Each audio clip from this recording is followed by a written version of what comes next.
Yeah, man. Now, when we link Hebrews chapter 5, let me make sure.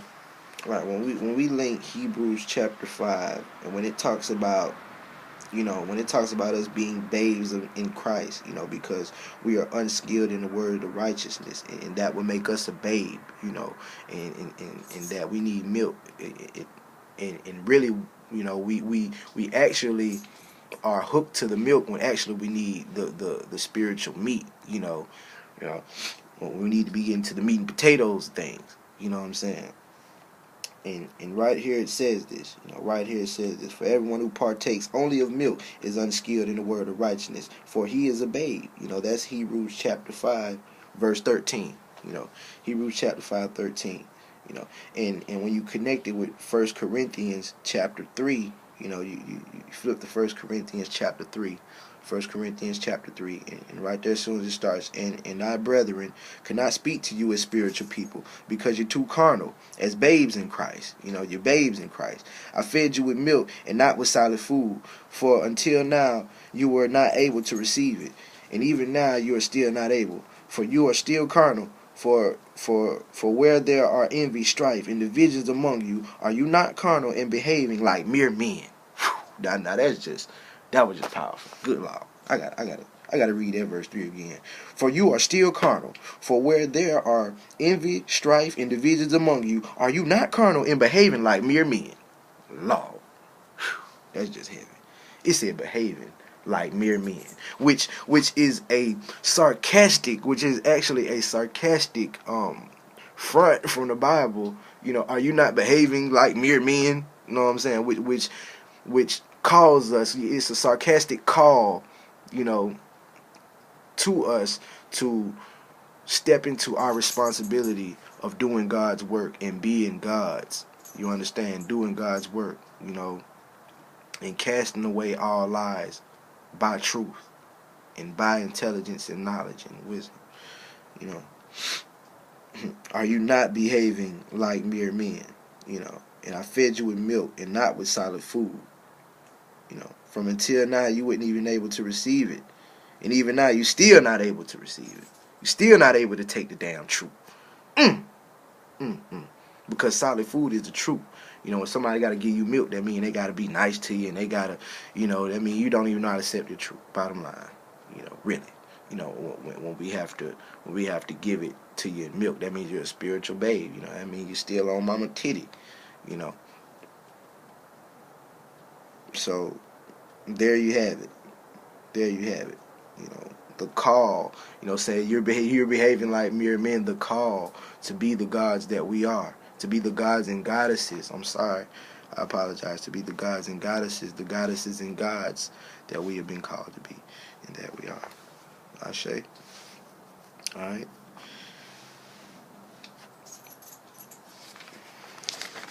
And to continue, like I say, man, to continue with this whole theme of perfection, in Deuteronomy 25:15,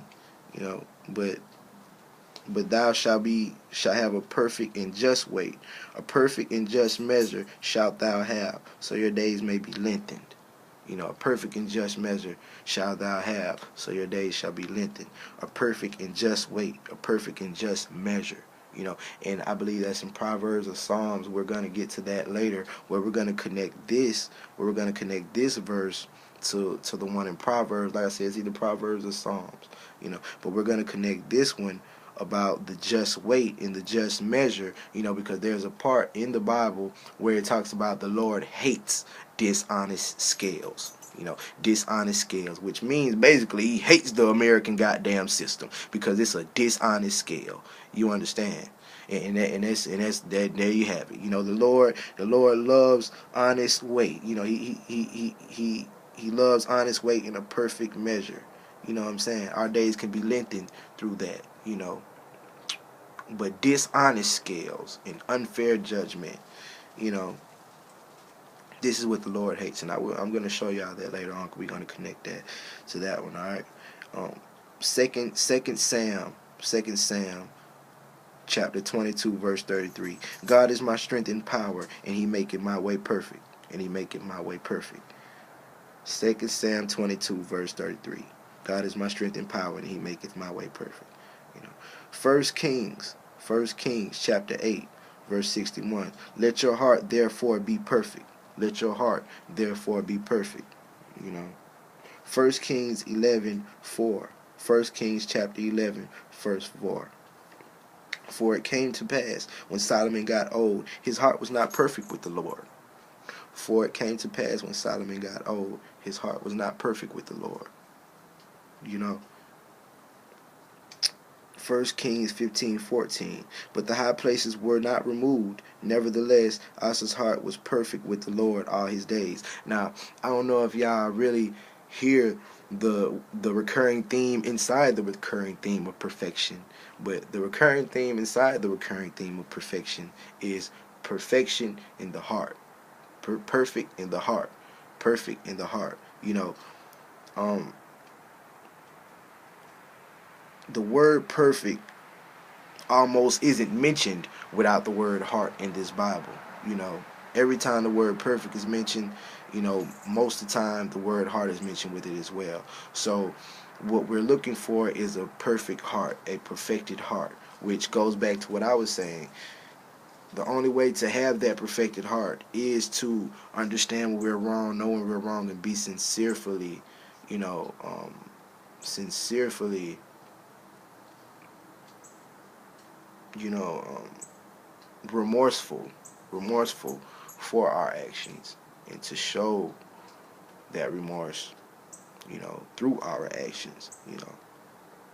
So, just to understand how the word perfect and the heart are completely attached in everything that I'm gonna continue to say here, you know.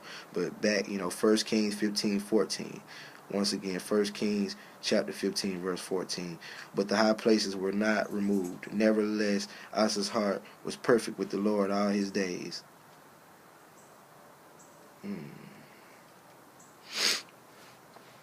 2 Kings, you know, 2 Kings 20, verse 3. I beseech thee, remember how I lived and walked before thee in truth with a perfect heart. You know, 1 Chronicles 12:38. All these men of war came with a perfect heart to Hebron. It always says perfect in heart. It always says perfect in heart. That's once again 1 Chronicles 12:38. All these men of war came with a perfect heart to Hebron. 1 Chronicles 28:9. Serve with a perfect heart and willing mind. A perfect heart and willing mind. It continues to drill in. You have to have that perfect heart. You know, be perfect. That perfect heart. You know. 1 Chronicles 29:9. You know, First Chronicles chapter 29, verse 9. The people rejoiced because with perfect hearts they offered willingly to the Lord. You know. Second Chronicles, you know, Second Chronicles 15:17 actually says the same thing. Actually says the same thing about Asa's heart. You know, and that's another recurring theme through the Bible. Is so many times you'll actually get the same thing being said, maybe in two different books. You know, in a whole other chapter. You know, maybe in the next few pages. You know, you'll get the same. You get the same verse, damn near. You know, the same whole saying. You know, same 4-5 verses. You know, a few times in the Bible, and this is an instant right here. You know, from 1 Kings 15:14 to 2 Chronicles 15:17, they're the exact same thing. So you can go back and check that out yourself. All right. 2 Chronicles 16:19. For the eyes of the Lord run to and fro throughout the planet to show himself strong on the behalf of those whose heart is perfect towards him. You see that? You see that? For the Lord's eyes go back and forth across the planet, looking to show itself strong on behalf of those whose heart is perfect towards him. Whose heart is perfect towards him.